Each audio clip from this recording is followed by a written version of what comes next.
Good afternoon. As it is 1 p.m., I will call this City Council workshop of February 25th, 2025 to order. This will be both a physical meeting and a virtual meeting. Some members of city staff or consultants may be participating via teleconference. Today's meeting may be viewed on YouTube, Facebook, and following the meeting on cable channel 10 HD 1090. Public comment is not normally taken at workshop meetings, although the council may allow or request public participation on action items. We have no action items on our agenda today. First, I'd like to thank Mayor Pro Tem Heisen for presiding over last week's council meeting. While City Administrator Combs and I attended the Association of Washington City Action Days and met with our legislators in Olympia, we are extremely fortunate to live in a state where the Attorney General and Governor are working hard to represent the values of all in our state. With that, I will now call upon council for any comments and also invite council members to provide any updates on the boards, commissions, or committees they serve on. Councilmember Stuckey.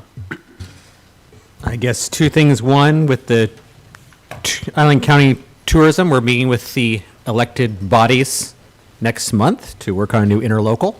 So that's going to be coming down the pipe. A question, though, this might be for Mr. Schuler. With the state, it looks like it passed the Senate for the new parking bill, reducing that. If it passes through, can we get an update on what that may look like for Oak Harbor? Yes. Director Cool will follow that also. Okay, thank you. Thank you, Councilmember Stuckey. Anybody else for the good of the order? All right, hearing nothing, I will now move on to departmental reports, and we will move on to our City Administrator, Sabrina Combs, to provide the report at this time. Thank you, Mayor. We have placed a report in the packet for you to review. There were several updates from different departments, but I don't have a formal presentation this meeting. Are there any questions or comments for Sabrina? Yes, Councilmember Stuckey. I think it's not in there. I noticed that we didn't get the normal permit report where everything says what's going on. Yeah, sometimes, I know those are also available online that you can pull down, but sometimes if we don't have it in time for putting in the packet, but we can definitely send that out to you. Okay, thank you. We will send it out to council afterwards. Yes, Councilmember Wiesner. And I would just like to follow up with how much I appreciate all the information that is in the packet, right? And yeah, if you could forward that on, but no, this is great, and obviously we can read, and you will certainly reach out if we got questions, but a lot of information, and you know, just even the breakdowns of some of the information about the gallons of gas we use and stuff, you know, obviously we're not here to micromanage that or anything, but you know, the trends, you know, we're able to see those trends, and you know, it gives us from sitting up here a pretty good, you know, idea of some of the things that we deal with as a city on a day-to-day basis. And so I certainly appreciate the detail. Thank you, and I appreciate staff and the work they've done to bring those reports forward. The other thing is we also appreciate all the feedback we've received from you as council members about what type of data you'd like to see, because we've been able to work with you to create the report that we have today. Thank you, Councilmember Wiesner. Councilmember Merrow. Yes, I'm just echoing that thoroughness. I love it. I love the detail. Excellent, but not too slow. Thank you. Thank you for that. Anybody else for the good of the order? All right, hearing nothing, we will move on to development services, and here with an update on the 2025 comprehensive plan is our principal planner, Rajesh Kakkamak.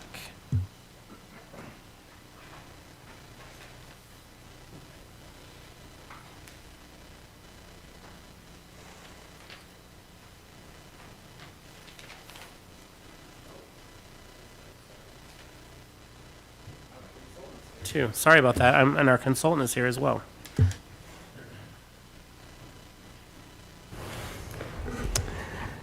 Good afternoon. Thank you, Mayor, members of the council. I'd like to just start off by introducing Clay White, who's with Kimley Horn, our consultants with the comprehensive plan. So I'll jump straight in. I have a short, just a slide that kind of has a roadmap for some points that I'd like to cover with our discussion with the workshop, and then open it up for discussion as and when the council sees fit. So this is basically to follow up on the February 11th joint meeting. Several council members were there at the meeting. So I wanted to kind of recap some of the steps or some of the things that have happened and where we are right now. And then there are some things that are open for discussion, and then how to move forward. That's kind of what I'm hoping that we can accomplish with our discussion today. So, in the joint workshop, there was a lot of questions related to, why this wasn't done this way, or why certain things weren't done in certain ways. And I want to just point out that there's a methodology that we've chosen for the land's capacity analysis. So there's several methodologies out there to do capacity analysis. And the calculations are not mathematical and scientific or absolute in any way, in the sense that if you use any methodology, you don't arrive at the same numbers. You use different methodology, you'll get to different numbers. That's really the understanding. And the state allows for some market factors, local considerations, to be incorporated into this methodology. So with all of these different options and so on, we use the countywide planning policy as a methodology by which we can all agree to what and how we would do things. And so that's kind of the technical underlying aspect of how we as staff operate, at least at the technical level. So with the countywide planning policies, if council, the council at that time, members, some members were there at that time as well, we talked about how this process and the changes with the HAP tool, with the housing allocation tool, doesn't lay out a very clear path for us. There are going to be challenges. We're going to have to learn on the way, and we're finding out, that these are the challenges that we couldn't foresee necessarily, but we knew there would be some challenges to face as we went down this path, knowing that all methodologies are not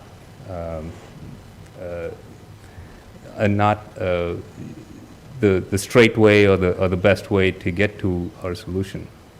So with this in mind, and knowing that we have challenges and we have this process in place that we have all kind of agreed to follow, we hired consultants with the help, the Department of Commerce has grants, specifically for this, and we went after those grants and got $150,000 for the comprehensive plan and $150,000 for the climate change.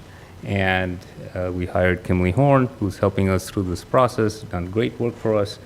And we asked them to adhere to the process that's in the county. That's the direction that they got as part of the scope of the work that they do for us, is to adhere to the process that's in the countywide planning policies, and also provide for options that will provide for practical outcomes. So that is the document that council reviewed at the end of last year, October, November, and that is what we shared with the county. So that is kind of how the document came about, and why the results in that document reflect the work through that process. And once we shared our analysis with the county, they responded with the letter, which I think you all have a copy of, and had some suggestions to redistribute some of these AMIs and also a low-density approach to the UGA. So these were not part of the process, or not part of the policy. So as technical people, we kind of ask, okay, where is this coming from? How can we justify it? What is the basis for all of these? And so we go down the path of asking all of these questions in order to solidify the path forward. And that's kind of what has been happening, and that's kind of what I call the technical crux, which kind of led to the mediation. So while this is all going on, so we had the joint meeting, and I consider that sort of as a legislative input into the process. So before we kind of go into what the legislative input was, I wanted to kind of step back a little bit and open the floor up for the council to kind of, discuss the current lands capacity analysis. We have a consultant who has done the work. So if there are questions, clarifications, and things that are on the council's mind in terms of our current analysis, before we kind of go to the next steps, just want to give an opportunity to have have our consultants maybe respond to some of the questions or things that you may have. So with that, I will just take a break in my presentation and hand it back over to the council. Yeah, so really quickly before we let the consultant take this over, and thanks again for being here, Clay. So I have Bob Z on as well, who is our attorney for the city. And I'm going to let him speak to this, but some of the things that were stated during that joint meeting are incorrect or inaccurate. They don't have the authority to mandate anything to the city about our comp plan. So, and there is actual statute and precedence on this issue, which our city attorney can speak to, and I'm going to turn it over to Bob Z to let him speak to that. Great. Thank you, Mayor Wright. Yes, I did some research today, and I found numerous statutes and WACs, administrative codes pertaining to this. Any notion or assertion that the county has the authority to block the city's adoption of its comp plan or implementation is just flatly inaccurate. I mean, cities have home rule powers just like counties do. There's nothing subordinate about a city's powers versus a county's, just in general within the code, and then specific to the Growth Management Act. They really implement and coordinate their comp plans as equals. Counties are required to circulate their comp plans to the cities, and the cities circulate theirs with the counties, and they both review each other's, and then they're required to do this coordination to try to make sure that they're aligned and that they make sense together along the shared borders.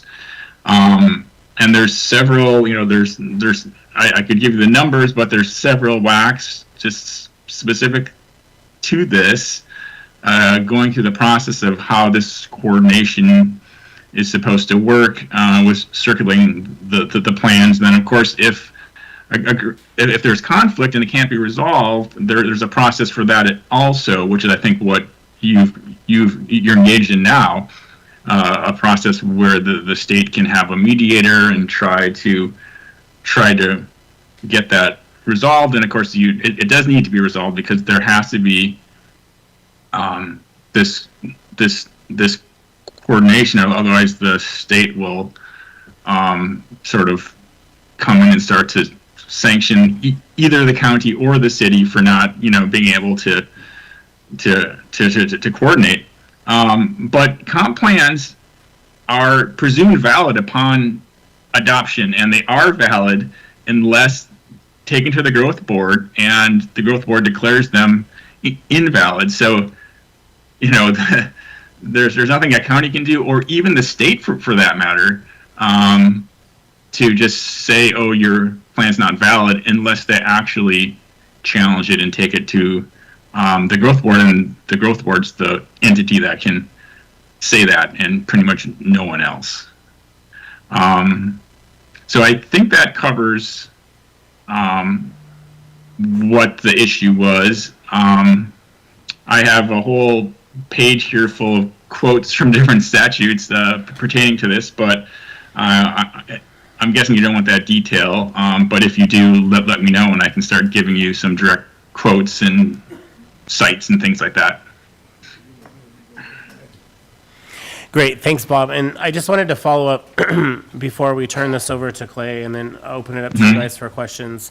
I just wanted to follow up with the fact that this was important to me for our city and to make sure that we're not saying that we're not changing our methodology and we won't take a different approach if that's what we all agree that's what you want to do. But it's important to defend our position because we went forward and we solicited a grant to the tune of $325,000 or $335,000 between the two grants. I don't know the exact number, but it's somewhere in that ballpark. We used that grant to go out and hire a consulting firm.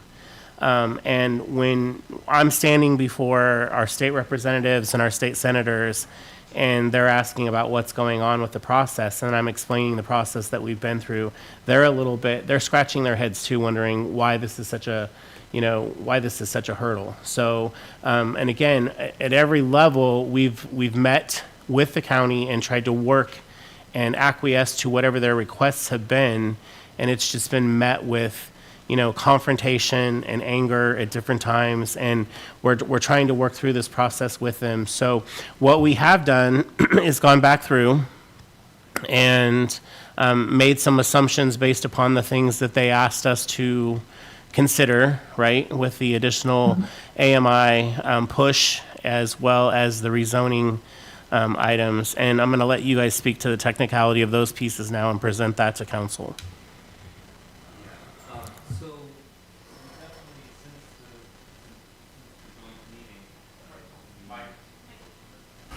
Thank you. So before I jump into that topic, are there any questions that the council has on our existing lands capacity analysis? I want to just make sure that we're okay with that. We're okay with the document that we produced. So I just want to make sure we... Yeah, and so before we go on, Mayor Pro Tem's hand is up, so I'd like to call on her. I'm sorry, I didn't see that. Sorry, Mayor Pro Tem. Would help if I wasn't muted. Thank you. In terms of in reference to the land capacity analysis specifically, we have performed our land capacity analysis and come back with a specific threshold. And this is where the city and the county differ, where the county thinks that we are capable of absorbing, a higher threshold or more density. Can you explain a little bit about what the difference between those two visions are? I mean, what are we working with in reality, and what is, I guess, the goal, or what is the picture that the county wants us to accommodate that our land capacity analysis is not indicating? Yeah, that's a great question, and I think that's where Clay and both CAC are going right now. So, and then and if I'm no worries. And then we'll and again, as you have questions as they're presenting, just continue to ask those questions so that we can get through the process. We were expecting a lot of back and forth during this process. So, with that, Clay, I'll let you go ahead and take it over. Great, and thank you, Council, for the ability to be here today. I think if it's okay, I'd like to just kind of start at the top a little bit and then walk through this step by step. Planning is really complicated. We use lots of acronyms.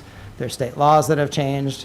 It's a lot to have to try to process, and I want to make sure that if you have questions that we're answering all of your questions for you. So CAC went through the countywide planning policies. So those are policies that are shared between the county and the city. It's good to be doing regional planning. The road doesn't end when you go from Oak Harbor to the county. It's good to be thinking about how you coordinate on things like growth and housing and all of these different factors. Within the countywide planning policies, there's a couple of important pieces that are utilized as part of the comprehensive plan update. One are your growth targets, and two is the methodology that's utilized to complete a land capacity analysis. So on the latter, there's a methodology that's put out in Washington Administrative Code. There's been some recent housing element guidance prepared by the Department of Commerce that lays out how you complete a land capacity analysis. But there can be small local variations because the factors that drive growth in this community would be different than the factors that drive growth in another community. So it's a good thing that there's a land capacity methodology in the countywide planning policy so that the process that we utilize for the city is the same that Coupeville would use or Langley or the county, so that you're utilizing the same basic set of assumptions. The growth targets are also, that would be how you're planning for population, housing, and employment. what's caused this issue a little bit is in some communities, when growth is allocated to a city, they'll automatically break out the portion that's assigned to the city versus that incorporated urban growth area and put that in the countywide planning policies, so that you would know up front what portion you're planning for and what portion the county's planning for. And so because there's one growth target, but it's really supposed to be divided somewhere between the county and the city, we're having to work, what portion are you planning for and what portion are we planning for? So, you know, that's a big piece of the puzzle and what we're trying to work through. So the land capacity analysis that we completed was consistent with the methodology that was completed in the countywide planning policies. But what's also significant is it's really two pieces. The first is you do an analysis to understand how much current capacity under current zoning that you have to absorb your new growth target. Now, if you had enough capacity, then you'd go, all right, we don't need to make any zoning changes. We're all good. Everything fits, like we have enough capacity. But when you have a shortfall, like you don't have enough, you may have enough capacity for your population or employment, but you don't for your new housing targets, then you have to look at ways that you can increase capacity to absorb your targets. So that's why we came back to the council last year and we said, here's our current capacity. Here's a series of land use and zoning changes the council could consider as part of the comprehensive plan to increase the capacity even greater. So with that, the city was suggesting taking a great majority of the growth that was assigned to both the city and the unincorporated urban growth area. That's kind of a good stopping point because at the same time, we had discussions with the county that they would do the land capacity analysis for the unincorporated urban growth area because it's still in the county until it's annexed. And then they would also have to take the second step of determining how much capacity exists and then what changes could you make to accommodate the target. We come together, figure out, does it all fit to a 100% of what we need? And if not, then how do we work through that? So I think the letter portion is saying, you know, we've done our piece where we've taken a significant amount of growth.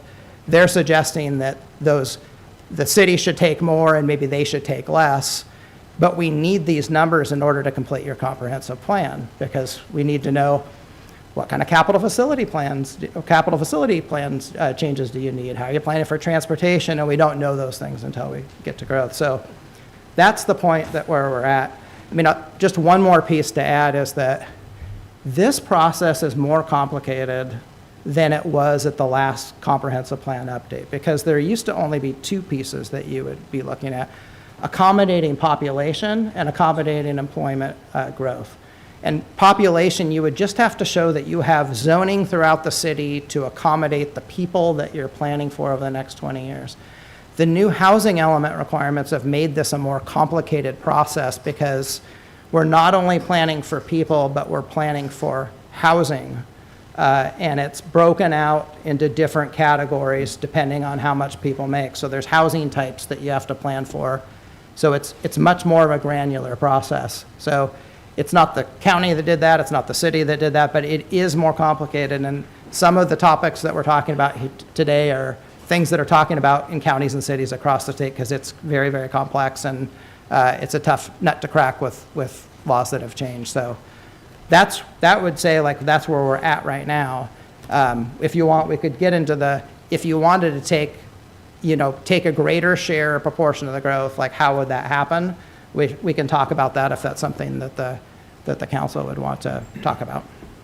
Thank you, Clay. And I think that's kind of what we were here to discuss is the council comfortable before we go ahead and try and look at options in this, that means spending time looking at various scenarios. I mean, so there's some work that needs to be done in order to see how this additional, so we're getting past our technical process in the countywide planning policies. We're taking legislative input now to amend our capacity analysis in a different way. And if there's agreement between the two legislative bodies, then great. Then we have direction to move ahead, right?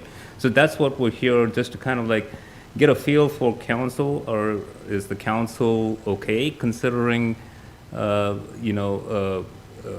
different kind of a methodology and trying to accommodate the 41% that the county has requested in their letter. And they've also at the meeting, they also said, asked to provide for a map, an expansion map for the deficit, because even after we take that 41% AMI, I think they recognize that there's a deficit in the UGA with the capacity. And so I think there's a recognition that there's some expansion that needs to happen, and so they've requested a map in terms of where that. So if you want staff to kind of go in that direction, we just want to kind of hear it from council, and we'd be happy. I mean, we try to take this through the technical process as best as we could, right? And so we're here, we have policy input, and so there's a little change in direction. We just want to make sure that everybody's on board with the direction we're going. And if the council is agreeable to exploring these options, then we'll come back at the March meeting and share with you on how this could be, and then even maybe have some ways to kind of say, okay, this is an option that we can kind of share with the county, and let's move it forward, and then have a resolution in April, because the time is very critical. We need to share our input because then we can move ahead with our analysis, they can move ahead with their analysis, and we can kind of keep this process going. So really quickly before I open it up to you guys for questions, because I know you all have them.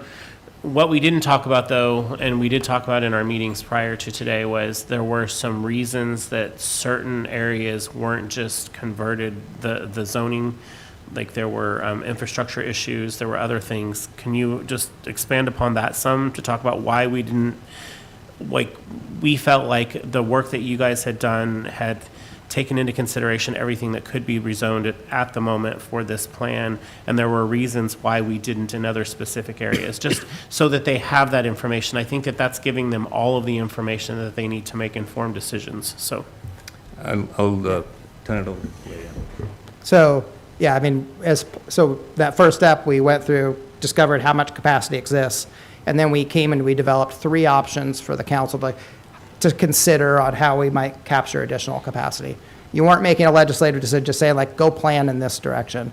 So the process is, the first thing is utilizing the existing land capacity analysis methodology. So again, as CAC had mentioned, it applies market factors to areas that may be ripe for redevelopment. So a market factor would be things like landowner intent to redevelop. So when you apply the analysis, it might show that a certain amount of capacity exists, like properties that are likely to redevelop during the planning period, but you're allowed to take deductions from the total, because you know that every property is not going to develop. So some of the reason we didn't come back with higher numbers is the current adopted LC, land capacity analysis methodology, has a very high market factor rate. So it deducts 50% of properties that are likely to redevelop, implies a 50% market factor. So just that by itself reduces the amount of capacity that would show up in our analysis. The standard that the state typically uses in their guidance would be a 20 to 25% market factor. So if it had been a lower market factor, then more properties would have risen to possibly being developable. There's also other market factors that you consider, things like when you have a development, there's things like infrastructure that goes in, you have parks, you have other things. That market factor is also higher than what the state utilizes. The state commented on that when the county had reached out for some assistance. We also do a lot of work with the state to help develop these type of guidelines. So one way to actually increase capacity would be to decrease the market factor. The other piece is that you're talking about zoned capacity. You can create as much capacity as you want. You can zone something for 100-story buildings and say there's capacity. But I think the thing that you're trying to do is we're trying to think about what are things that are likely to happen during the planning period, because I think a bad outcome is creating capacity that we know that is unlikely to occur under current economic conditions during the planning period. And then at the next update, it's going to show we're further behind the housing curve, because the housing that we had planned for in areas isn't occurring as fast as we planned. There are already challenges to that because the state's methodology is really aggressive into how many more, especially multifamily, that you're planning for. So we want it to be realistic too. And then I think the third factor is we didn't know where the county was going to land at that point with how they were doing their analysis and how much capacity. So knowing what they came back with, matching with ours, then sometimes you'd have to go, okay, how do we get to 100%? But so those are a few factors that play it in, is just trying to bring you realistic code and zoning changes that could increase capacity during and it ended up in another 1,200 dwelling units that the city could accommodate as part of what we brought to you previously, so. Appreciate that. And again, I just wanted all of that put before all of you today as you're thinking this through, because, as we were working through the joint meeting, one of the comments made was that, well, it won't be our problem because we won't be in office at that time. And that is exactly what we should not be doing as elected officials as we sit up here and we are preparing something that we're putting into action for the next 20 years and planning our community. We should be as thoughtful as we can be, and we should make sure that we're doing the best job that we can do so that we're leaving it better than when we found it and leave it to the next person. So with that, I will turn it over to council. Councilmember Romero. Yes, with respect to the legal opinion or legal research done in the relationship between the county's position on this matters and our own as the city, I was there was such forcefulness on the position of the county, it made me wonder, do they have any legal basis? I don't know if our legal counsel, are you there, our legal counsel? I am, yes. Did the county have any basis for their strong position? Because obviously your research is contradicts that. What they were saying. No, I mean, there is the countywide planning policies, which the city does have to follow, and they have, as you just heard, that's the methodology that they used for the land capacity analysis was from the countywide planning policies, and the countywide planning policies were developed in conjunction with the other cities in the county and the county. So Oak Harbor had a say in that, but once those are established, then they have to be followed, and that's kind of that, like the county's policies. But besides that, that's the only thing that the county's kind of done that the city has to follow. I think they were just wrong. I mean, there's no way for the county to disapprove of and torpedo a city's comprehensive plan adoption. That there is no such mechanism within the law. Thank you. Yeah, and so to expand upon that further, so what we're planning to do, if it's what the direction of council is, and that's what you guys want, is we're going to stray away from the county-wide policy and make assumptions with less stringent guidelines, like taking that 50% and reducing that down so that you achieve the capacity, which is what they wanted to do. But again, that goes against what the regulation and the law says we're supposed to do. Right. I guess the only caveat would be, as I said, the county and the city do have to come to some sort of agreement, because that kind of coordination is required by law. So if through the mediation and Commerce helping the state, if you can't come to an agreement, then it's sort of, it's tough to say what would happen then, I guess. Then I guess the governor has authority to go looking at things and can technically sanction either the city or the county, to not get grants in the future or something. So I haven't heard of that actually happening, but theoretically that is in the law. So, but that's a risk for the county just as much as the city. It's not as if that could only happen to the city. It could happen to either. So, yeah. All right. Anyone else from council have questions, comments? Yes, Councilmember Wiesner. Thank you, Mayor. Yeah, and thanks for the breakdown, Clay. I think I want to even break it down even more, and correct me if I'm wrong, right?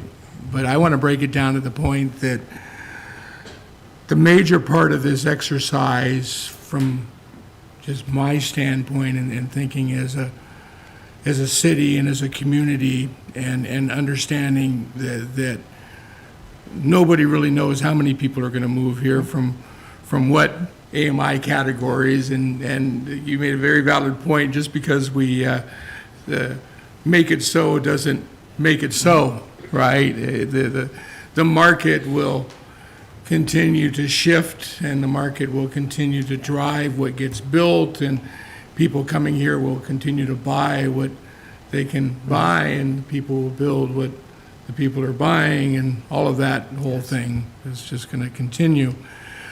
But I guess from a person sitting here standpoint, my concern is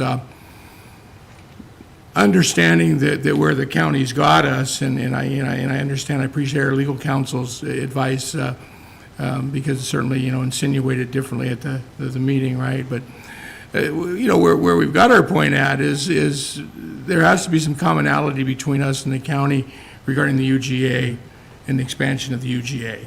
And without some sort of a number to start with and progress moving forward, there is no conversation of that, and that's where we're stuck at. And to me, I guess the breakdown is all of this in the land capacity analysis, which you guys have done a great job on, following a very confusing set of countywide planning policies, right? That, typical planning policies, right? They've been patched over years, and there's been patches put in here and there, and there'll probably be some more patches put in after this process, right?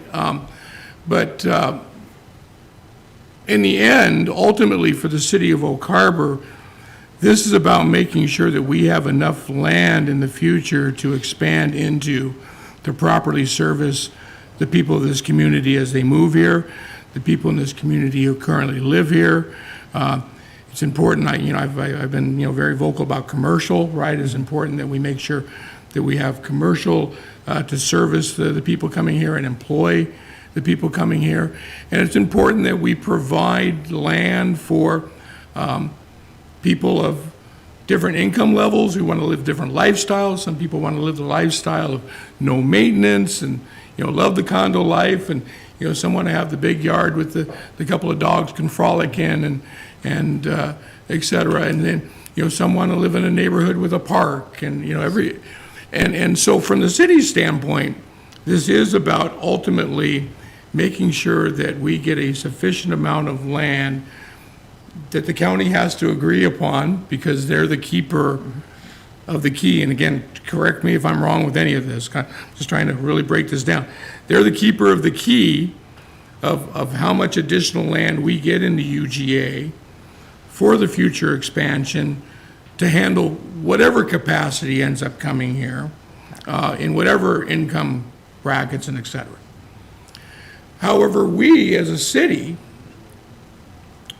as that land comes into our UGA, and we look at expansion through annexation and other means, and even without expansion and annexation involved, we're kind of constantly, or at least should be constantly, morphing when it comes to codes and construction standards and zoning.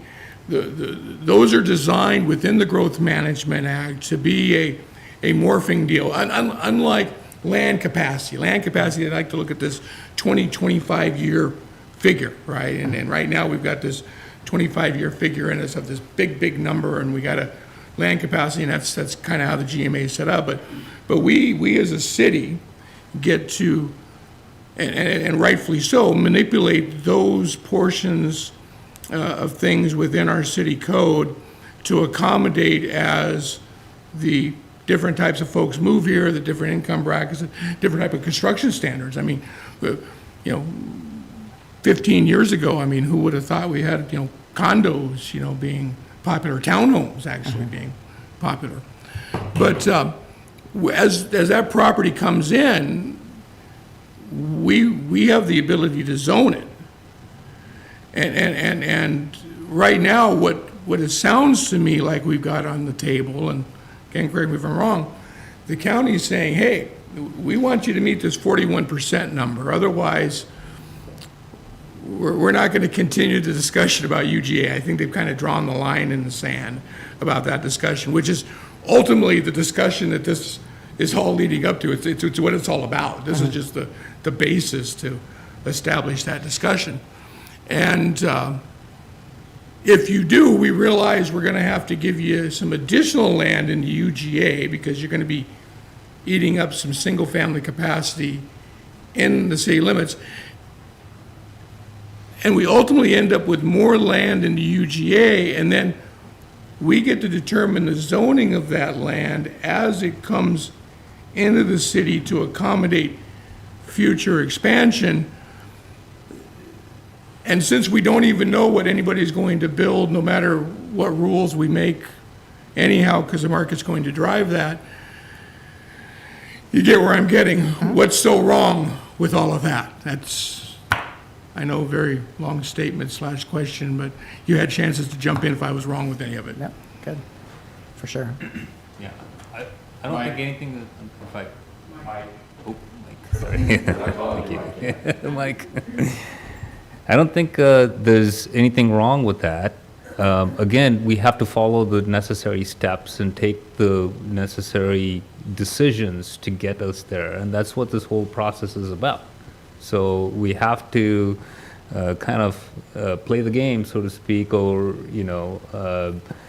walk the path to where we need to go, follow the law, and that's kind of what we've been trying to do from the very get-go. We follow the process, we get to the cruxes, we try and make decisions to move forward, and that's why we're right here. If both legislative bodies are okay with the solution moving forward, then we can try and provide a document that meets that intent.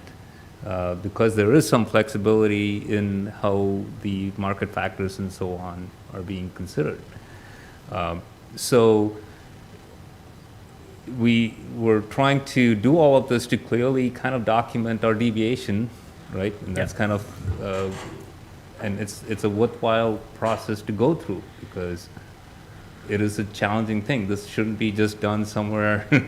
Somebody write a piece of note and here we go. This is the capacity we got it. That not that type. So it is a challenge that we all needed to discuss. We all needed to understand. And if we're going to deviate from the process, we know we're willingly and consciously doing it. And both agencies are okay with it. Then it's a collaborative process moving forward. And that's kind of what we want to stay in. So to follow up on that, we have already done some preliminary work, and we'll continue to work through that to get that ready for the next council meeting for you guys to then vote on. I mean, we're going to continue to talk. Tara's there. I know. I'm going to get her next. I just wanted to add more clarification here. So what we're really doing, though, is we're just wanting to make sure you're all going to be in agreement with, we're all on the same page with saying we're deviating from what the process says we're supposed to do, and we're just clearly documenting that because, I don't know if, even 2 or 3 more steps down the road that we won't get questioned about why we did this. So, because it's not what you're supposed to be doing. So with that, Mayor Pro Tem. Thank you. I just want to clarify, and it's been mentioned several times, but for my peace of mind, and I'm not trying to beat a dead horse, the county-wide planning policies is what we used in our land capacity analysis, because the county was alleging that the city had deviated from that, and everybody else in the county used a certain methodology and a certain set of criteria, but we were the outlier. No. And you're saying that is not the case. We use the exact same methodology that was agreed upon in the policy. That is correct. Just like it was inaccurate, which is why it was important to point that out, that they don't have the ability to mandate that we do something different from what we've done or whatever they want to do either. I just wanted to have this opportunity. I felt it was important for us as a council, as a governing body, for CAC and everything that we went through on that day on February 11th. So. Absolutely. And, when the policymakers are all sitting around a table just kind of shooting stuff back and forth, that's one thing, but everything that we say is not necessarily going to be accurate. So thank you for bringing the subject matter experts to us so that we can get definitive answers to some of these questions. So if we've followed the planning policy and the capacity that we have calculated is not adequate, then personally, yeah, I'm okay with deviating from that a little. I mean, like you said, the market factor and the infrastructure factor, if we can play around like that and say, well, option A, here's the criteria that we've all agreed on, but it only gets us to X number of housing units. But if we were to lower it to, 35%, it would get us to X amount of housing units. I realize that is easier said than done, and that requires a lot of extra work on the part of staff. But in order for the city, as a show of good faith, that we're willing to be flexible and willing to take on suggestions and make changes to see if that would solve the problem. Like you mentioned, if we do all of that and there's still a shortfall, then we're going to have the conversation with the county about bringing the UGA in, for sure. But I'm happy to have those conversations. As long as we document, we're going to expand beyond the limitations of the policy at the county's request to accommodate this aspirational, I'm not sure, capacity. And so we can certainly do that. I would support doing that. I do have a question about the UGA. There was some language in most of our planning meetings with the county is that they basically consider the UGA ours. I mean, I'm paraphrasing, that's not exactly what they said, but the sentiment was, well, the UGA is eventually going to be yours, that's pretty much yours, but as far as the city's concerned, our jurisdiction stops at the existing city limits. So while they might think of the UGA as, eventually potentially ours, we don't consider that in any of our planning because that is not ours until it gets annexed. So who is supposed to be planning for the UGA's capacity? Is that the county's responsibility or a joint responsibility, or should we be looking into that as well? It's complicated, but I'd say the answer is it's the county's responsibility within their comprehensive plan to accommodate growth within their jurisdiction, the urban growth areas within their jurisdiction. The Growth Management Act is founded on working together because while it's in the county's jurisdiction, it's going to be the city in the future. The urban growth area under the growth management is intended that your urban growth area boundaries would be intended to be annexed within the planning period. So where coordination can take place, that's a really good thing because you want growth that happens to look like and feel like what you want it to be like when it comes into the city. So it's their responsibility to plan for. It behooves the city to be part of that process so that you get good outcome. You're all in this together. Yeah. Well, yeah, and we have to provide the infrastructure and the Correct. services to those. So, okay, yeah, I'm okay with a little flexibility if that's what's being requested, and if the numbers don't end up working out, then we're, going to have to come back and say this is the best we could do. But we have to be able to do the best we can do before we say that. So. Those are my thoughts. Thank you. Thank you, Mayor Pro Tem. And the plan is to come back next month with this revised information and present it to you guys. And I'm quite confident that we can get to the numbers that they were wanting to get to, which was the 41%. It's still going to require us to expand into the UGA, though, which is going to take cooperation with the county, which they've already indicated that they don't have a problem with. So I think the outlook looks good.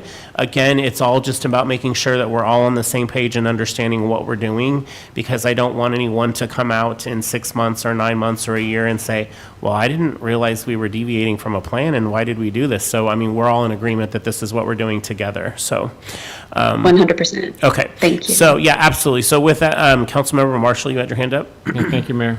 CAC and Clay, I appreciate all the work that you've done on this. I recognize and think that you've done everything the way that it was presented to you. From my understanding, this 41% kind of came about after we started this process, the requirement to do the 41%. So if I'm reading the numbers correctly, per table 7, where we have our option 3, which is what what City Council has already approved, right? Was the highest density option 3. For the 0 to 30% AMI, we're projected to be able to absorb 420 homes. At the 30 to 50, it's 438. That leaves us a deficit of 738 and 689. So with those numbers, that's 2,285 homes. 41% of that is 936, and we're at 858. We're at a deficit of 79 homes. That's what we're trying to get to, right? Is an additional 79 units, basically, to meet that 41%. I think it's a little bit higher. I don't have the numbers. They're a little small on my page here, but it's a little bit higher than that.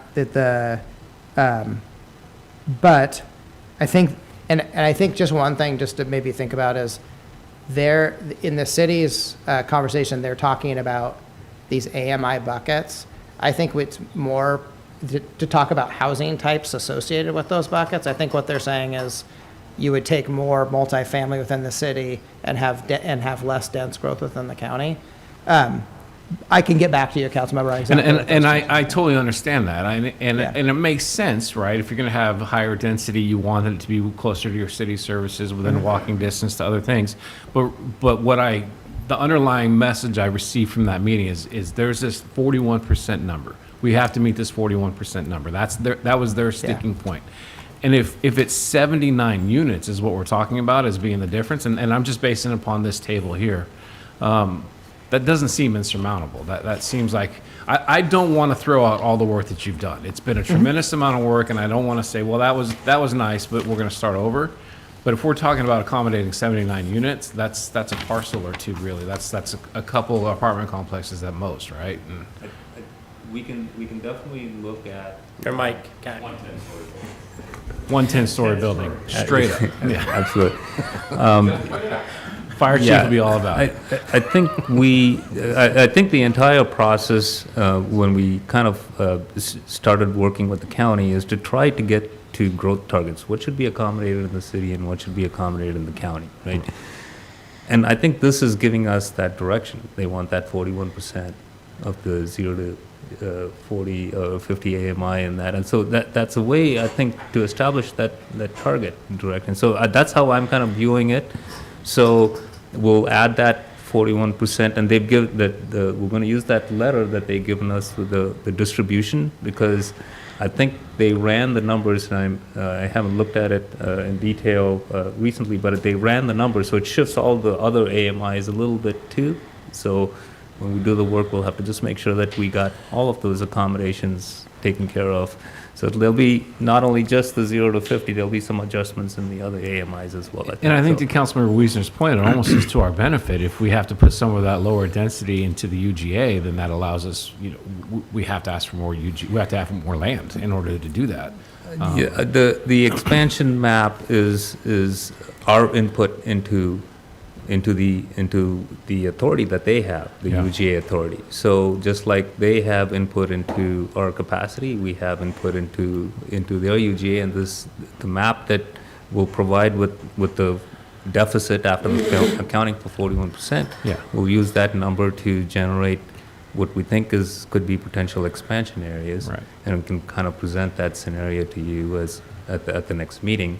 And I think that would be our best intent, to try and meet this outside of all the technical things that we were trying to go through. The technical path was challenging. I will give you that. We were trying to stay on it because that's kind of what we do, technically try to work through these issues. But we knew that the technical path would be challenging. There are several challenges in there, and we were wondering. That's why the mediation would have been helpful, because there's too many technical cruxes in the process. So this kind of puts us on a different track, and I can't say that this is a firm and Pat, but it's an agreement. That's what the state law says, that the city and the county has to agree on these things jointly, collaboratively, and I think this is what this kind of shows. And so I think we'll use that as a way to get to our solution.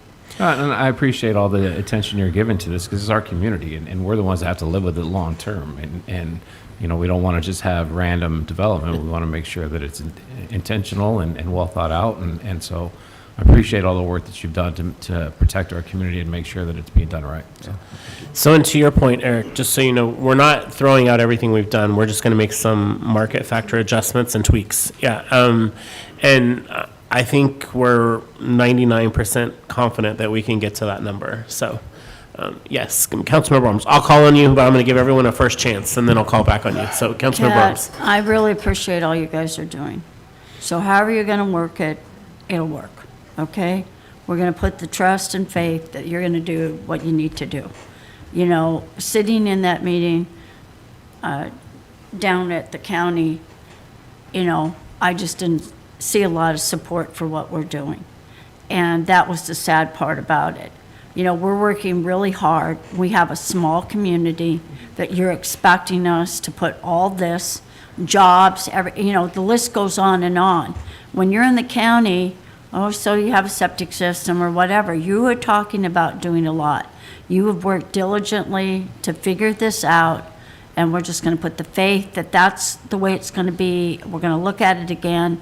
I don't believe in all the housing, but we're kind of stuck between a rock and a hard spot, and you guys have done an excellent job. You know, they're expecting us to do something that's going to critically impact our community now and future. We already see it as the growth is increasing. And now you're not looking at the real us. You're not looking at our infrastructure. You're not looking at our highways. You're not looking at all this that's going to impact us. And people are going to be pretty upset about it. You know, if they live long enough, they are. So you guys are trying the best you can to what you do. And thank you for all your hard work. And we'll just look at it again, and we hope for the best. Just one comment on that, just the work that was done up front. I mean, the existing capacity versus, and that option C was a total of planning for 3,853 housing units. So I wouldn't say that was an insignificant amount of growth as a starting place for this conversation. Correct. Yes, you're absolutely right. It ended up being like, what was like 64% or 66%, something like that. Correct. Yeah. So, did you have a comment, Councilmember? Oh, no worries. Councilmember, all right, Councilmember Merrow, did you have something? With regard to the interaction with the county, I favor the deviation of that plan. I think it's an excellent idea. But the dynamics of the interaction with the county at that meeting said to me there was more at work there than just the matter of the capacity analysis. And I'm not sure what the background is, but I think there may be constituent groups or interest groups, people talking to the county. I mean, just instinctively, I could not understand the kind of response that was there. So with this deviation, I mean, it's a goodwill effort, and also it's a negotiation method. And with regard to a mediator, they come in cold. So if we can resolve this thing without a mediator, because it's like not exactly starting over, but they're coming in cold, and that's not a good situation at all, in my opinion. That's all I have. No, and we're not disagreeing with that at all. Again, the mediation was only being pursued because that's what was requested by the county. So, again, everything that we have done has been trying to work with them, not against them. So, with that, is there any more questions or comments? All right, well, thank you both very much for that informative presentation. Bob Z, Yes, thank thank you as you. well. Thank you all very much. We are going to move on to finance. Thank you. You're welcome. All right. We're going to move on to finance and talk about local business and occupation tax information. Here to introduce that is our Deputy City Administrator and Finance Director, David Goldman. He's presenting remotely. Thank you, Mayor. David Goldman, waiting for the presentation to get loaded up. He's loading it, David. Just one sec. Very good, very good. So I'll give you a little background while that's being loaded up. We held 2 public outreach events on December 18th regarding the local business and occupation tax. I'll first show you the same presentation that we provided to the public, which should be familiar to most of you. And then I'll provide you with some of the feedback that we received and questions that were answered during the meetings. So some of the previous board citizen input that we received regarding, so March 27th last year, we brought this up to City Council at a workshop meeting to discuss the local business and occupation tax. Based on the feedback we received, we brought it to Council on May 21st, 2024 for potential adoption. It was not adopted at that time. It was mentioned further during budget hearings and workshops that we should have some outreach to the community to see what they thought of this tax. So we went ahead and did that on December 18th. We had 2 public forums. And we also talked a little bit about this at our city council meeting on January 21st during the discussion on the potential creation of a public port district. Next slide.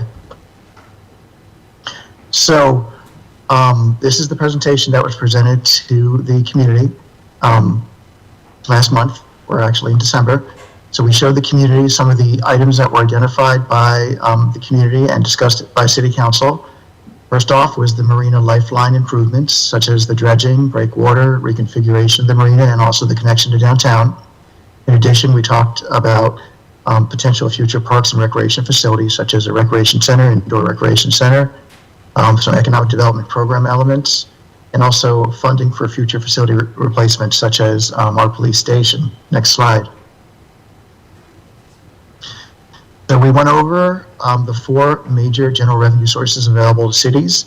We talked about the property tax, how the property tax is limited to a 1% increase each year, plus new construction, or you can go above that with the levy lid lift vote, which we did a few years ago for the fire protection response time improvements. Sales tax, we talked about that. That growth has leveled off, and there are no specific sales taxes that relate directly to marinas for cities to use. In addition, we talked a little bit about utility taxes. The city is now at the state average. We recently increased that from about 50% below the state average to the state averages to pay for indigent defense and also for new police officers. And the final major source of general revenues available to cities and counties is a local business and occupation tax. There's about 50 cities that use a local B&O tax. Next slide. So this is from the Department of Revenue. This is updated once a year of all the cities that have adopted a B&O tax rate. It's on this slide and also the following slides. It shows the tax rates for each area. They generally range from 0.001 to 0.002. And on the right, you'll see a tax threshold. Depending on if it's collected quarterly or annually, you'll see that that is the threshold that a business has to make in gross receipts in order to be eligible for the tax. So the state minimum requirement is $20,000 a year or $5,000 a quarter. So any business that produces less gross receipts than those amounts will not be subject to the local business option tax for those cities on the left-hand side. The thresholds range from the minimum of $20,000 to all the way up to $1 million for certain cities. If you go to the next slide, you'll see a few more cities.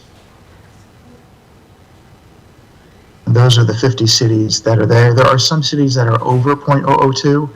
Those rates were either grandfathered in or, the voters can actually vote to go above the limit of 0.002, or that equates to 1/5 of 1%. Next slide. So here's the details. Council approval is required to implement. Talked a bit about the minimum tax rate, the grandfathered rates, the minimum tax thresholds. And for more information, the latest MRSC revenue guide, that's the Municipal Resource Service Center guide from 2024, published in November 2024, is available for more details. Next slide. So we also went over the options that were provided to City Council during the meetings we had. We talked about option 1, which would be tax threshold exemption of the first $5 million, all the way down to a $100,000 exemption. So at the $5 million threshold, about 27 businesses, and of course this data is about a year old, so that might, some of these numbers may have changed since then, but about 27 businesses would be paying this tax. That's a little over 1% of all businesses. And just adding up in aggregate the gross annual receipts of those 27 businesses multiplied by the tax rate would generate an annual revenue of just under $800,000, and that's before any exemptions or deductions are taken. You have a maximum amount for the largest business, and then you have a minimum amount for the smallest business over 5 million, and then the median is like in the center of the 27 businesses. Option 2, you have the $1 million option that would exempt the first $1 million of gross receipts from being subject to this tax. That encompasses more businesses, about 8% of all businesses in town. That would generate an annual revenue before deductions and exemptions of just over $1.3 million. You have a maximum amount paid by the largest business of $140,000, and then the minimum amount's $55, and the median is about $1,664. And then option 3 is a lower option with a much lower threshold of $100,000. That would impact about 26% of all the businesses in Oak Harbor. That would generate another $500,000 over option 2, and the median impacts for those 26% of all businesses would be about $800 a year. Next slide. So the way it was proposed to be structured back in May, when we provided this to council, we would do it quarterly. The returns would be due at the end of the following month from the end of the quarter. There are various exemptions and deductions per state law and the Oak Harbor Municipal Code. There's late fees, underpayment fees, and interest. It varies, but it's all tied into the state law. Electronic payments are preferred. We would partner with a business to get that set up so we can collect those payments electronically to become as efficient as possible. And also, we can set up a system where businesses that are under whatever threshold the council would decide can submit an exemption from filing form, which would reduce paperwork in both staff and the business owners. And there's also an administrative appeals process that is required to be included per state law. Next slide. So I'll provide you with some of the feedback that we received during our 2 meetings on December 18th. There was a question on the marina specifically. If these funds are to be used for the marina, why do they need it? Can't they pay for the capital improvements themselves? So the response during the meeting was that the marina covers its cost as far as marina operations goes, but unfortunately it is decades old and there's a lot of deferred maintenance. The city council recently approved a significant rate increase to the marina. It was phased in over 3 years. So the tenants are indeed paying more, but the amount of capital improvements needed would not be able to be covered by marina rates alone. The dredging and seawall fix will cost upwards of $20 million. Plus, the marina is not configured properly for today's boating public or to withstand major storms. Marina modernization and resiliency will cost approximately $30 million more. Next question. Can't the city just get some grants to pay for it? Well, when it comes to grants, there are some that are available, but the vast majority of grants for a marina type activity would be in a port district. And that has also been brought up to the city. I told them at the time on December 18th, the port district has also been brought up to city council to deliberate as well. And the next question was, what other things can the city use the local B&O tax for? I reiterated that the community has expressed interest in other items such as an indoor sports complex. We received funding from the state of about $194,000 for a feasibility study for one. Once that's completed and the location and the feasibility has been nailed down a little bit further, we would then need to raise money to actually build the indoor sports complex, and this would potentially be one of the funding sources for that. And we also have decades-old facilities such as our police station and our city halls, which are long overdue for rejuvenation and possibly replacement. So with that, what we're looking for as staff is further direction from City Council on whether or not to implement a B&O tax now, so we can start collecting revenues and building up a reserve to use for city needs. And also keep in mind that this is not as simple as some of the other things that we've implemented where the county collects it and just sends us the money. We actually would be collecting it ourselves, so we would have to set up a system with our staff and also the electronic payments. We'd have to work with a vendor to get that up and running. So we're thinking that we want to build into whatever program we put together about 6 months before we actually start collecting the money. And we could work with our city attorney on that too, depending on the direction from council. So with that, you're available to field any questions you may have. Great. Yes, Councilmember Arms. How much will it cost to set up the new system if we do the B&O tax? Well, we'd have to explore that. To set up a system, we'd have to work with a vendor. There is a vendor currently out there that some of the larger cities in Washington State utilize. We can look into that. We'd look at some other vendors. We'd probably have to, definitely actually have to follow our procurement code in order to ensure we're getting the best bang for the buck for our community. But we'd have to set that up, and we'd have to figure out how the fees would be structured when it comes to that. And also, we'd have to come up with alternatives as well. I mean, we couldn't just, I don't think per state law, we can just say the only way to pay is electronic. I think we'd have to provide a paper option, and we do have some examples to use as far as that goes as well. And we'd have to train our staff on how to handle this. So it would take some time to bring everything up to speed. As far as the costs go, we just have to look into that. The cost might be borne by the folks paying it. Maybe it'd be something that's, an additional to the business tax, or it might be something that we would have to pay. We really would have to take a look at the vendors out there and figure out how it would be handled. But it would be an additional burden to staff, and depending on the threshold that the council adopts, depending on if it's like about 30 businesses or 500 businesses, that would impact the amount of staff time and resources that we have available. The other question is, if we do a B&O tax, can we where we're going to put that pot of money? Can we do it for the marina until we figure out, hopefully we get a port, or we do something else? Can we just do it specific, and then after that time, and we get something else, then we can, say it can go to something else? Can we do it that way? The city council has the availability to pass, resolutions or motions that specifically restrict funding. This is one of the 4 general sources of revenue available to cities, but the city council can decide based on a vote, and the way it's accounted for accounting purposes, we would call this a committed fund balance, because the governing body of the city would be the ones deciding that this will be restricted for a certain use. And then if the city council wanted to change that in the future, they can certainly vote to change that in the future. But that would be how we would reserve it. Otherwise, the administration can reserve it through an assigned fund balance based on council feedback if the council's not ready to actually make an official vote to restrict it. But those are some options that are available. Okay, thank you.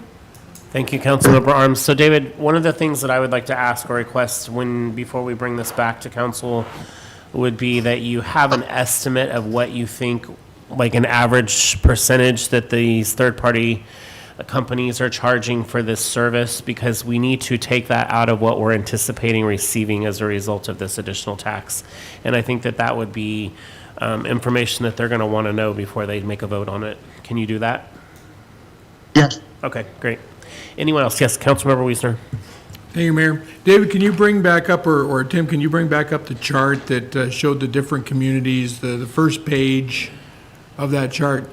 Up across the top, we've got the manufacturing rate, retail rate, services rate, wholesale rate.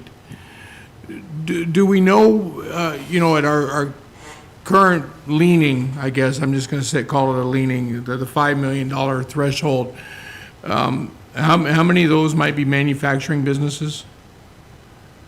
I'd have to look that up. I'd have to go into my information and look that up. I don't have it at the tip of my fingers. So I guess I'm just going to say, one of my concerns, Washington State is one of the most, B&O tax in Washington State, which other states do not have. It's one of the most regressive taxes when it comes to manufacturing and wholesale trade. And, we don't see a lot of manufacturing going on in Washington State. In fact, manufactured homes, the vast majority of them are made in Oregon and shipped into Washington State because those manufactured home companies just won't do business in the state because of the regressive B&O tax. And manufacturing jobs, are something that our communities, tried to figure out the magic sauce to attract for many years. And I know in the real estate business, anytime we get a potential person looking to bring manufacturing here, we talk about the skilled trades, the military spouses that are here, and the fact that we've got a great stable economy, but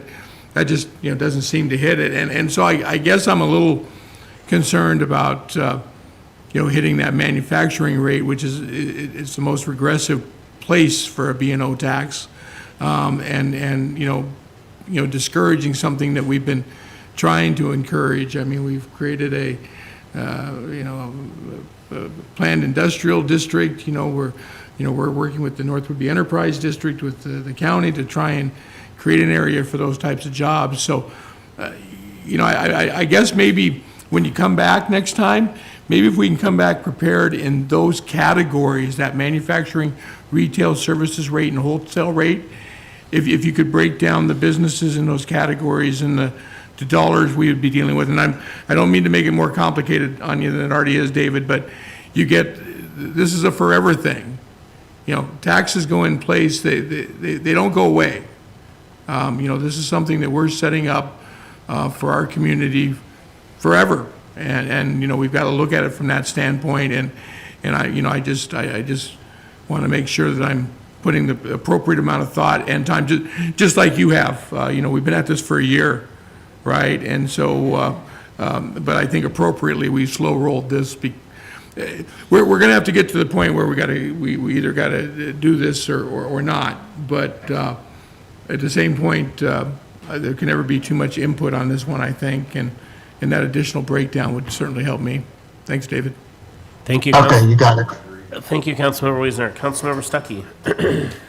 Oh, so many thoughts. I'll try to make them make sense, because in my head, they all make perfect sense. So I'll use your term leaning as well, because we talked about this before. I think the lean has been the 5 million and the 27 businesses that would affect. That number may have changed a little bit over the year. I'll use the example I've used many times. I go buy a set of headphones, $200. That's going to cost me 40 more cents now, or the business 40 more cents. I find it highly unlikely they're going to now charge me $200.40, thereby passing the cost on to me. If I go to Burlington, which has a B&O tax, I'm paying the same exact price for that exact same pair of headphones over in Burlington. It's built in a regional price index. Or you think about a $5 gallon of milk. That's a penny. I don't think it's going to go to $5.01. We've talked about input from the community. I got to be honest, I've been a little disappointed in this one on the feedback we've gotten. We talked about this a while ago. Tons and tons and tons of social media comments.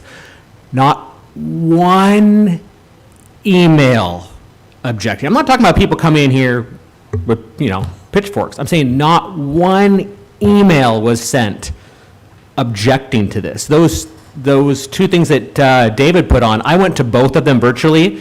One of them, it was me and one other person, and one, I think it was me and either 2 or 3 other people.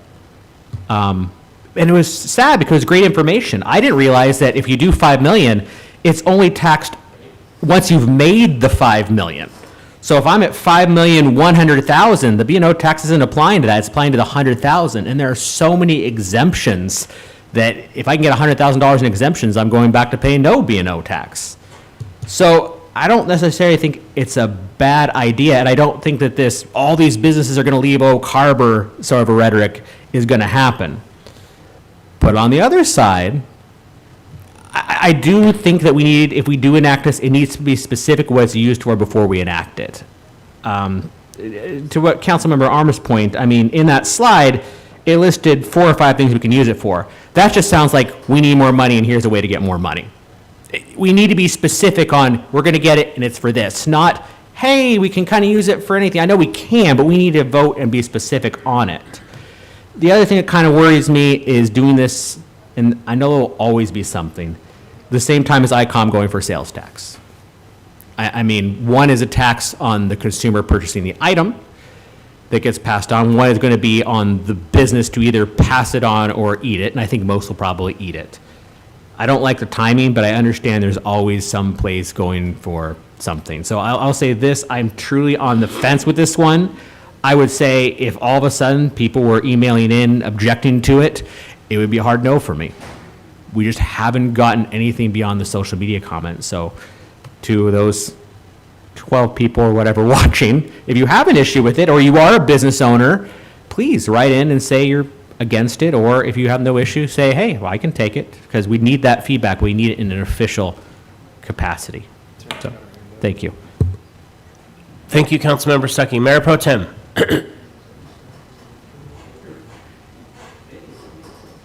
Thank you.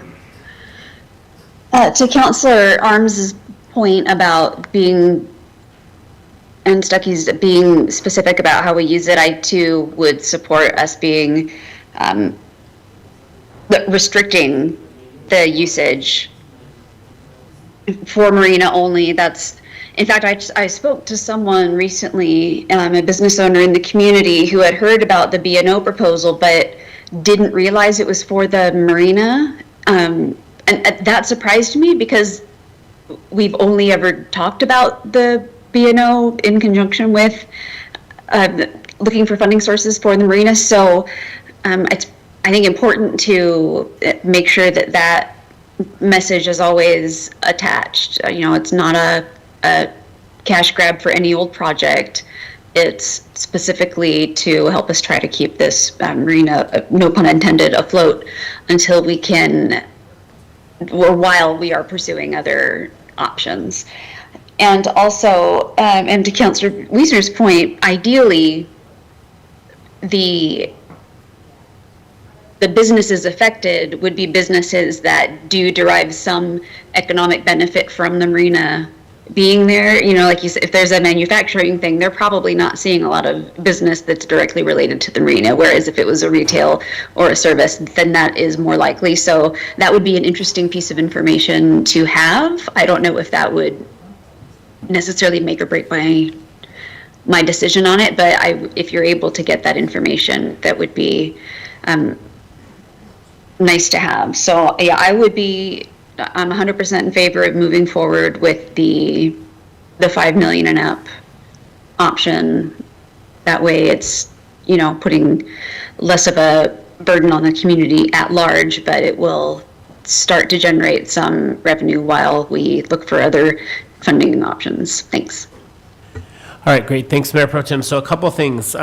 David has his hand up, and I want to call back on him for a second, but I just also wanted to point out that the Marina Advisory Committee asked us to get this funded this way. So just to give you that perspective as well. And then I had a question for David, since he's chiming back in here. If we pursue the Port District and we become a Port District, how does this change this scenario with this tax? Can we just say that it's for critical infrastructure at that point then, or does it still all go to Marina?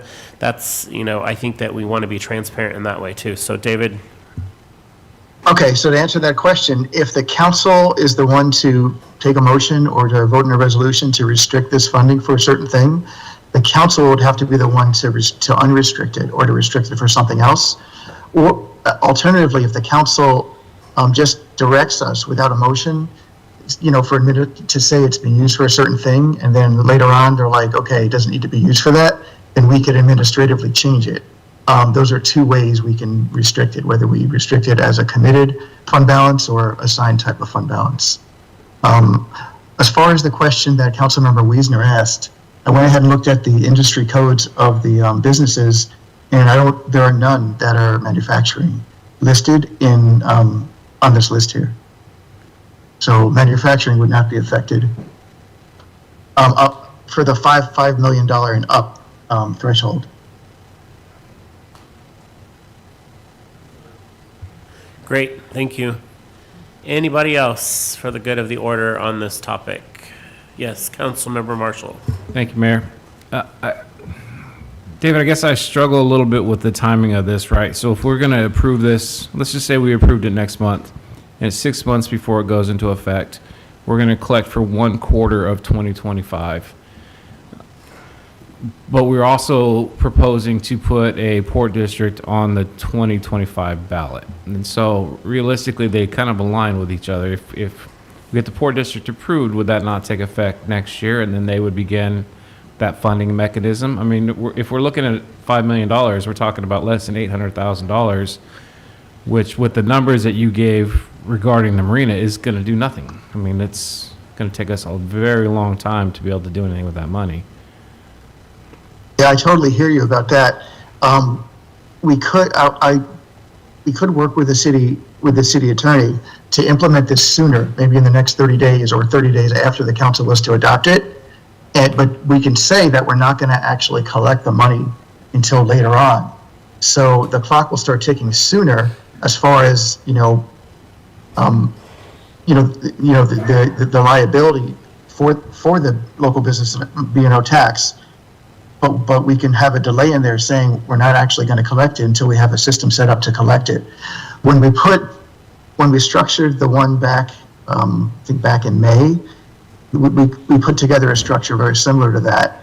We said that we were going to start collecting it on January 1st, 2025, but that the liability for the tax would start a little bit sooner than that. So that might be a way to start at least generating the revenue sooner. Of course, we wouldn't collect it until we have a system set up. So, the money would actually not show up until a little bit later, but it wouldn't be a small pot of money. It would be a larger pot of money because we would have started the clock sooner, if that makes any sense. It does make sense, and I appreciate the flexibility, but it seems disingenuous when we had these public meetings that are now online where we explicitly stated that we would wait 6 months to implement the tax. I mean, I wouldn't want to go against what we have already put out publicly.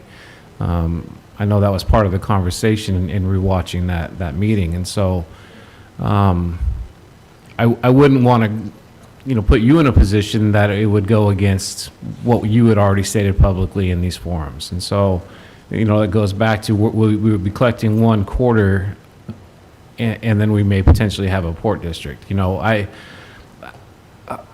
Initially my thought was no. I was no when we first talked about this and when it was being brought back up. But if we were to decide, or if it was going to become apparent that we are not going to be able to put a port district on the ballot, then I'd be willing to entertain it some more. But I'm always going to have a hard time approving a tax that's not voter supported.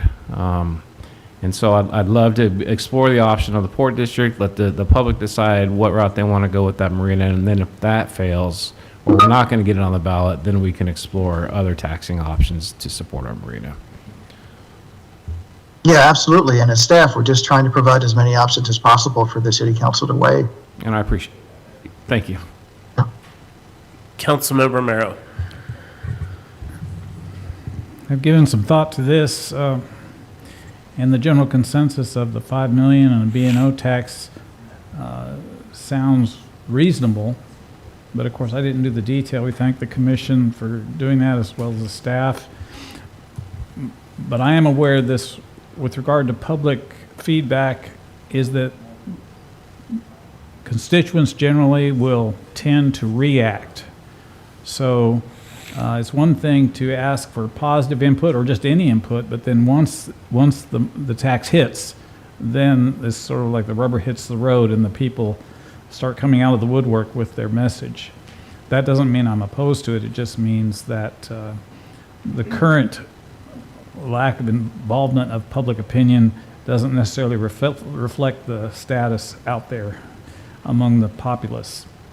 And just from direct personal experience, when you're doing a capital project, especially with something like this, where it's to carry it over, right, to keep the marina afloat, literally, and is that the tendency for constituents who are involved in expenditures, they'll say, well, if you can fix it and keep it going, well, let's just keep fixing it and get it going again. So there's I didn't say it's rational, but I had from in Texas, I kept fixing up the old headquarters for the constable and the justice of the peace, and there was this frantic, almost panicky thing among the interest groups. They say, if you keep fixing it up, then we'll never get a new one.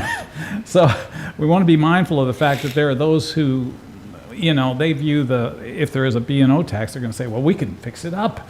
And I'm just saying that it needs to be sufficient. What do you call it? Not maximize it, not minimize it, but optimize it. So that intersection where the optimal lowest level to meet the requirement as we pursue potentially the Port District, which in all likelihood would take years, but I think the Port District is an excellent idea. Let's see. That's all I have. Councilmember Wiesner. Thank you, Mayor. So David, obviously, if we aren't affecting manufacturing, I would certainly like to see that rate to be zero, right? To not affect any future manufacturing company's decision to move here.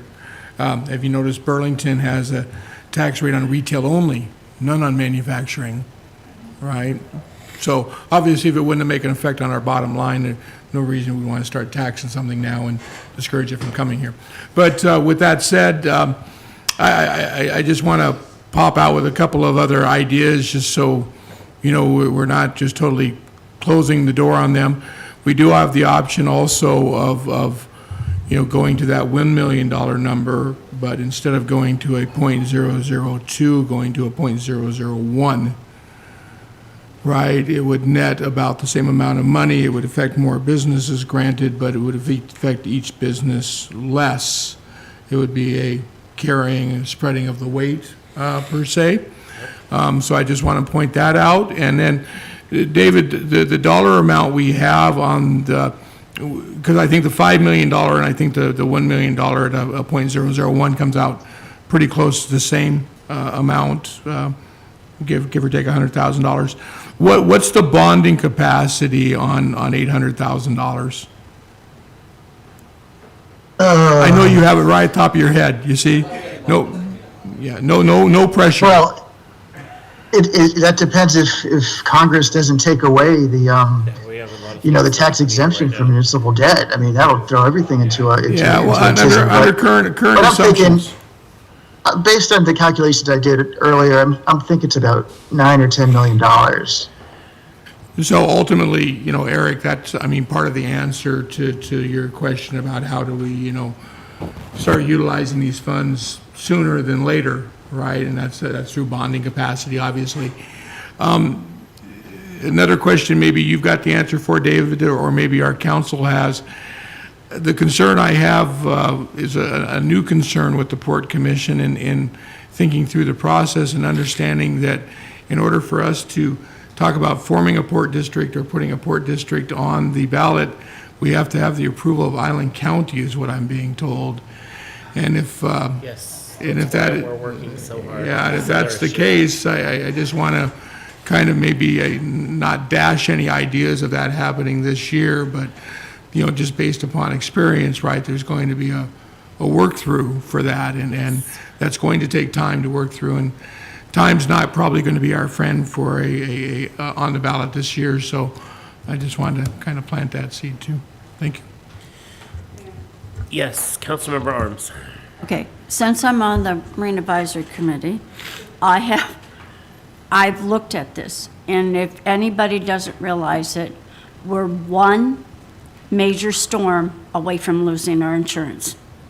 We will have none. So whatever fixing is whatever's in the budget right now. And the only budget they have is from the actual people that have boats. We don't help the marina, we never have. This is a big ask, but we have to do something. And if we're waiting for a Port District, which would be great, but we cannot wait anymore. We are at that level. Whether we close it, which people are frantic, and now we're losing boats, but luckily we've raised the rates. So they are having that issue. And if we close it, it's going to cost us, it's going to cost the city. Now, I don't like the B&O tax any more than anybody, but we have to do something now. We were in an emergency situation. We've been in an emergency situation. This is getting worse. We have not adequately taken care of the marina. The last dredging was total disaster. So, and we're hoping that we get other things. But if we keep putting it off, then we're going to be in that $10 million range. And we, the city, are going to have to carry it. So if we don't start putting money, I don't want the B&O tax, anybody more than anybody else. We are out of options. I have scrambled my brain to figure out how we can do extra money. We got the Island Transit to go down on an on-call basis, which we hope that people will say, hey, we've never been because we couldn't get anywhere. We put that in place. We have done everything. We've made sure that the downtown has the brochures at the marina so that if people there at the marina will be inclined to do it. We have looked at it all. We are done.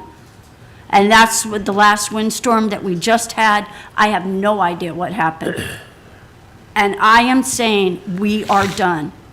And I'm not that kind of person, but I am saying I have worked diligently. I have been there, talked to the harbor master, Chris. We are done. Because we are out of options. And how long is it going to take for a port? We are out of options. And are we going to go out to ask the citizens to fix the marina for 30 mil? I don't think they're going to go there. And we have to do something. Then if we get something, then we can use that B&O tax for the rec center, for some other thing that we want. We are done. And I have spent an enormous amount of time with the marina, looking at it all. So, sorry, I'm so passionate, but if we're going to lose it, I'm just saying. All right, thank you for that, Councilmember Arms. Anything else before I make one last comment on this topic? Who? Oh, go, David, sorry. Sorry about that. I'll stop talking so much, but about the 6-month thing, so just maybe to mitigate that a little bit, when we did meet with the community, it was back in December, and 6 months from December is June, and it's almost already March, so that might be something that could be used as a mitigation, perhaps. And also for the manufacturing, I looked at over 1 million, and there's about 3 or so manufacturing folks who have gross revenues, gross receipts over 1 million. So that's just more information for you to consider. All right, thank you, Mr. Goldman. Are you? Yeah, please. Okay, Councilmember Marshall. Okay. So David, just to be clear, it wasn't 6 months from the time of the meeting, it was 6 months from implementation or from approval is what was stated in that meeting. And so and that was to give the businesses time to prepare for and to adjust. And so I wouldn't, if we were to approve this, I wouldn't feel comfortable in not adhering to that, as that's how it was presented to them. So, and are we done at the marina? I mean, are we? All right, so thank you for that. So as a follow-up, just to reiterate, we are all very aware at City Hall and on city staff of the importance and the severity of the situation with the marina. This is an issue that's probably been something that should have been addressed as long as 12 or 16 years ago. You want to talk about the real price tag, it's $150 million to do it right. There's no way we are going to have $150 million, but we're exploring every option possible. We're throwing everything at this, which is why we're pursuing tax, port options, and different things. So we are working tirelessly on this and just bringing everything to you guys to consider. And we are doing as much as we can. So thank you all. I know you all are aware of that as well. But I just wanted to reiterate that. And yes, if we just decide to decommission it and tear it down, that's a price tag of about $11 million the city has to come up with to just take it out. So that's not pretty either. Yeah. Yes, Councilmember Romero. Councilmember Arms, I was impressed with your passion and the fact that you are normally fairly soft-spoken. lends weight to your view with regards to the urgency of it. And as far as Councilmember Wiesner is spreading this out across a broader range to about the million, I think the sense I have of that with regard to constituent relations and interest groups, there is merit to that in my opinion, okay? So, and also to adjust it so that we're not hindering manufacturing, that also rings true as far as good public policy, in my opinion. That's it. So, a couple of things to end on before I let us all go. I have received confirmation while we've been in a meeting here this afternoon that we have received the executed contract for the recreation center that will be going out for RFP in the next week or two. So that's good news. Also, reminder that tonight is the community catch-up where ICOM will be presenting and discussing their initiative that's going to be on the ballot that's coming out here next month. So encouraging all of you to attend here at City Hall if you have time, and as well as the police and fire department. So you'll get to see our wonderful chiefs over there again today. So, and with that, I have nothing else. So I would just like to say thank you to everyone, unless anyone else has something to add. And there being no further business, City Council workshop is adjourned.